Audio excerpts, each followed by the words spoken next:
Hello! It's the Yuletide season, and I have a German folk tale to tell you. It is the legend of the silver pine cone. Missy and her husband lived in a very thick forest because he was a lumberjack, and her husband worked very hard, but it just didn't make a lot of money. It was a cold, cold winter, and her and her children and her husband, they didn't have much to eat. And he had turned sick. And she told her husband, you know what? I'm going to go out to the pine cone forest and gather some pine cones and bring them back. I can at least burn the pine cones to keep us warm. If I get enough and some big ones, I could take them into town and maybe just sell them and get a little dab of food. I just hate that you have to go do that, Missy. He said, honey, I don't mind. So she wrapped on her shawl and she got a basket and she took it with her and she left out and went down the steps and went to the forest. Now the forest wasn't that close, so she had to walk quite a ways. She walked and walked and walked past some big trees. Finally, she saw a tree that had some nice-sized pine cones on the ground. She put her basket down, and she started picking up the pine cones and putting them in her basket. She picked up a pine cone, and she turned for her basket, and she heard, "What are you doing with my pine cones?"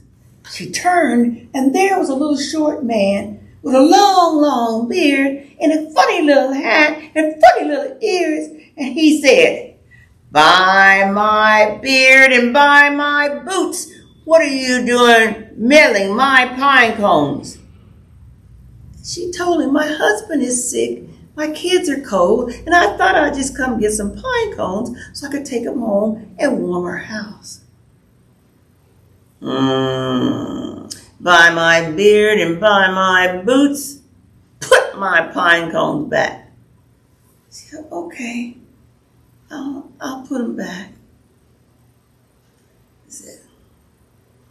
Now, if you go a little bit farther into the forest, you'll find even bigger pine cones. So she wrapped herself up and she picked up her basket. She was already tired, but she made it on down by to the forest and saw a big tree with big pine cones at the bottom. She put down her basket and started to pick up pine cones, but then hundreds of pine cones started falling down, hitting her everywhere. Boop, boop, boop, boop, boop, boop.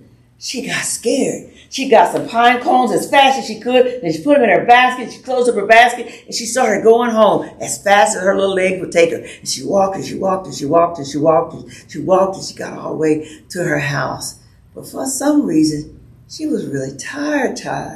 And she set the basket down on the steps before she went into the house.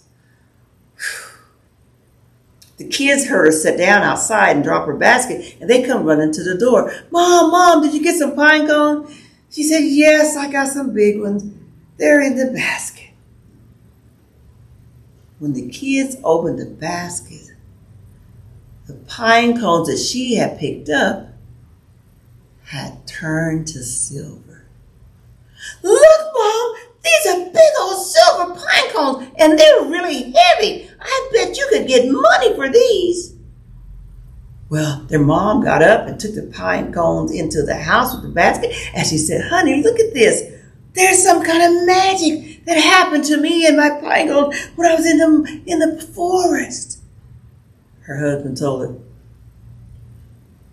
I don't know what you're talking about. She said, when I went to the first tree, I was picking up pine cones, and this little man came out, and he told me to put the pine cones back, and he was stroking his beard. Oh, her husband said, oh, that's the king of the dwarfs. I should have told you he might have been out tonight. She said, well, I did what he said, and I went to the other pine tree, and the cones just fell on top of me. And when I walked back here to the house, they had turned to silver. He said, yes, he does stuff like that. He will help people. Well, I'm going to take these pine cones, only 1 or 2, into town and sell them and buy us some food so we can have a nice dinner for Christmas. So she did. She wrapped herself up again. She took 2 of the biggest pine cones that turned to silver and went to town. Oh, she bought a goose and she bought all kinds for figgy pudding and everything. And she came back home and she started fixing the food. But her husband was coughing even worse now. She fixed dinner for everybody and she said, honey, I know it's late, but I want to go out to the forest again and get some of those herbs we drink for tea, and maybe that'll make you feel better. A nice hot cup of tea. She said, okay, just rest. I'm going to go. I won't be long. It's not far. She went out, she dressed herself, and she went back into the pine cone forest. She hadn't gone far because she knew there was some little leaves over here that she could pick to give her husband and make some mulled wheat tea and everything. And she went to pick the little leaves off the plant, and she heard it again. By my beard and by my boots, what are you meddling in my forest again? She said, oh, sir, oh, king, sir, I'm sorry to bother your forest again, but my husband is deathly sick, and I need to give him something to make him feel better. By my beard and by my boots. Dig that plant up over there. Take it home. Boil it good and give it to your husband. Oh, thank you, dear sir. Thank you, thank you. She picked up the little plant and she put it in her little hand and she ran home as fast as she could and she cleaned the plant and she put it in the little pot and boiled it for her husband. Now she gave her husband a cup, and when she got ready to pour the juice out of the pot, it was thick and green and gooey looking. She poured it in the cup and she said, I don't know if I need you to drink this. What if he poisoned us? You think he would save us and then turn around and poison us? He's got a lot of magic, honey. Give it here. I'm going to drink it. He drank the gooey green goop and he went to sleep. The next morning, his wife heard chopping outside. She got up and she opened the door, and there was her husband out splitting wood, whistling as he worked. He felt 100% better. They lived so well after that, and they kept giving their children pine cones for school, and they went to the universities and college. But she would not get rid of all the pine cones. She kept 1 silver pine cone that they kept right above the fire, because they say keeping a silver pine cone in your house will bring you luck.